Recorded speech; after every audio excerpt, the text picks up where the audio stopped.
Hello everyone! Meron akong gustong pakita sa inyo na bagong dating sa atin. So, meron tayong um, i-unbox. Charot!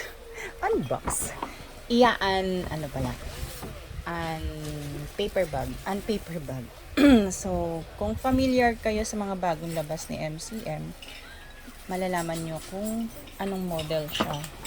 So, this one, binenta ng owner as parang brand new condition.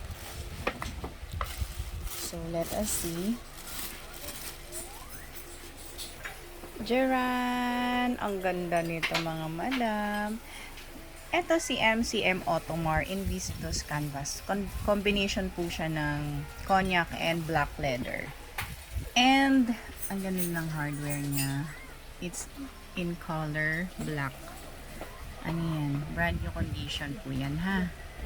So, meron pa siyang kasamang mga ganyan. Ayan.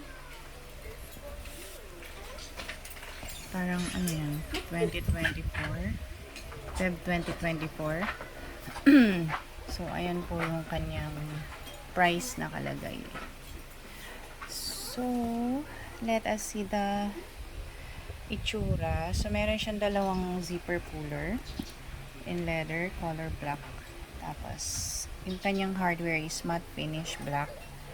Ang ganda ng condition. Ayan po siya. Napaka-nice. Kasya mga malalaking phone dito ha.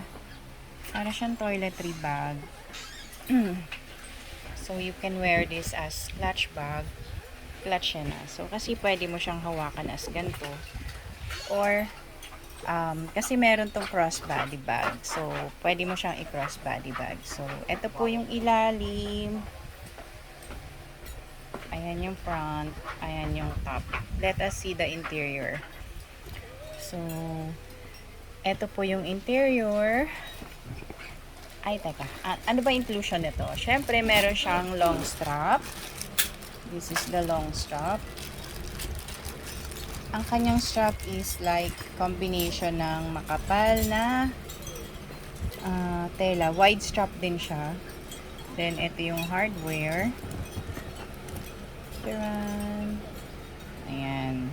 Napaka-nice ni MCM. Ayan. Adjustable strap. Adjustable.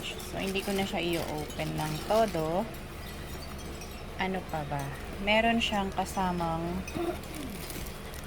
original dust bag. Ayan yung dust bag niya. Hindi pa na-open. Tapos, may kasama siyang ganito. Envelope. Ayan, na-purchase siya ng Diyos ko, ngayon lang pala. January, February, March, April, May 20. May 2024, date of purchase. So, brand new siya mga madam. This one is brand new. Ayan yung purchase, card. Purchase card. Tapos, meron siyang kasamang ganito.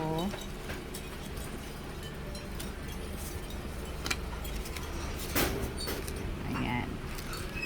May ganyan siya. And then, so, ayan nga, kasama yung ganyan. 2024 nga. Model siguro yan, 2024. Tapos, nabili rin siya ng May 2024. Latest na latest. So, ayan po, ang ganda ng loob nito mga madam. Suede. Suede ang loob. Tapos, meron siyang pocket, zipper pocket sa loob. Ayan, may zipper pocket sa loob. Hindi ko ma-zoom. So, ayan po yung kanyang leather tag doon sa loob. That's the leather tag. Ayan yung zipper pocket. Nothing to explain kasi it's like new. Kailan lang nabili? May. Ano ngayon? June. Diyos ko, last month lang. Tapos, andun po yung kanyang etiketa. Ayun, ilabas na.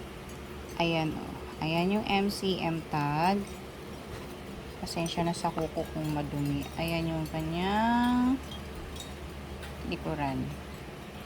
Bukod dun sa tag niya na nasa loob, meron pa siyang tag dito sa labas. May barcode dun.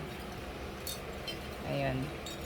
So, yung tag niya na nasa labas, itsura niyan, may barcode tapos may number code doon sa likuran. So, dalawa yung tag nito mga madam. This one is latest model ni MCM. So, bali ang wala lang sa kanya is yung resibo at saka yung box. Kasi medyo bulky ang box sa pabitbit. Baka masita tayo. Guys, kung interested kayo dyan, PM me lang. Ang ganda nito mga madam. Kasyang-kasya yung mga big phones. Actually, marami siyang mailalaman dahil yung style niya nga. Thank you so much for watching po.